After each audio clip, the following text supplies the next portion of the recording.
مفتی طارق مسعود صاحب کی خدمت میں پہلا سوال سدرا خان صاحبہ راولپنڈی سے پوچھتی ہیں. سوال یہ ہے کہ آج کل لڑکیاں اکیلے بیرون ملک تعلیم کے لیے چلی جاتی ہیں، شرعاً اس بارے میں کیا حکم ہے؟ جبکہ اسلام میں خواتین کی تعلیم کی ظاہر بہت اہمیت بھی ہے، کیونکہ وہ آگے جا کر پوری ایک نسل انہوں نے تیار کرنی ہوتی ہے. تو سب کیا فرماتے ہیں اس حوالے سے؟ بسم اللہ الرحمن الرحیم.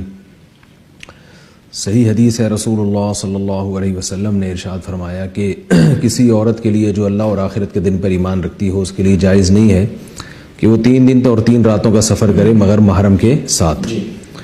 تو جو مسافت ہے یعنی لمبا سفر کرنا وہ عورت کے لیے محرم کے بغیر جائز نہیں ہے. لیکن اس کی جو حکمت ہے وہ ہے فتنہ. یعنی ایسے نہیں ہے کہ جیسے نماز میں تو سفر میں اگر مشقت ہو یا نہ ہو تو بھی بہرحال نماز تو آپ نے قصر ہی کرنی ہے. تو یہاں جو سفر میں عورت کو بغیر محرم کے سفر کی اجازت نہیں دی گئی، اس کا مدار مشقت پہ یا یعنی سفر پہ نہیں ہے بلکہ مدار ہے فتنے پر، چونکہ فتنہ کا اندیشہ ہوتا ہے اس لیے آپ صلی اللہ علیہ وسلم نے منع فرمایا.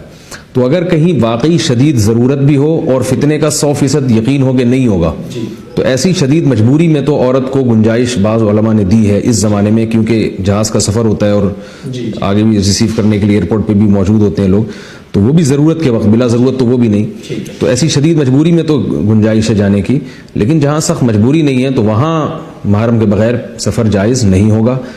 یہ جو انہوں نے بات کی ہے تعلیم کی، یہاں مسئلہ سفر کا نہیں ہے، سفر کے بعد کسی اجنبی ملک میں بغیر محرم کے رہنا. تو طویل عرصے تک کسی اجنبی ملک میں جوان عورت بغیر محرم کے کسی قیمت پہ نہیں رہ سکتی، کیونکہ سفر میں اتنا فتنہ نہیں ہوتا جتنا وہاں جا کے اسٹے کرنے میں اور ایک اجنبی جگہ پہ جا کے عورت کو وہاں فتنے کا اندیشہ ہے، جو کہ بہت ساری ایسے واقعات بھی ہیں. لوگ ایسے موقع پر یہ دلیل دیتے ہیں کہ فلاں گئی تھی اس کو تو کوئی فتنہ نہیں ہوا، فلاں تو پورا پڑھ کے آ گئی، کالج یونیورسٹی سے نکل کے آ گئی، امریکہ میں اکیلی رہی ہے، پورے ملک میں کوئی جاننے والا نہیں تھا. اور بھائی فتنے کا مطلب یہ نہیں ہوتا کہ جو بھی جائے گا اس کو فتنہ ہوگا. خطرے کی بیس پر قانون بنتے ہیں اور پابندیاں لگتی ہیں. ریڈ سگنل جب بھی آپ توڑیں گے تو ٹکر نہیں لگے گی کسی کو اور نہ ٹریفک جیم ہوگا، لیکن امکان ہوتا ہے تو اس امکان کی وجہ سے گورنمنٹ لا بناتی ہے کہ جہاں ریڈ سگنل ہوگا آپ کو گاڑی روکنی پڑے گی، چاہے دونوں طرف سڑکوں پہ کوئی بھی نہ ہو. تو اسلام نے بھی امکان کی بیسس پر بھی بہت سارے قوانین بنائے ہیں کہ آپ کو فتنہ نہیں ہو رہا لیکن کسی اور کو ہو سکتا ہے. تو اس لیے خواتین اپنے ملک میں رہ کے ایجوکیشن حاصل کریں، اور اگر کسی دوسرے کنٹری میں جاتی ہیں تو وہاں ان کا کوئی محرم ہونا ضروری ہے. بہت بہت شکریہ صاحب، یہ جواب آپ نے دے دیا. ظاہر ہے شرعی جو آپ کی تحقیق ہے، جو بھی چیزیں ہیں اس کی روشنی میں آپ نے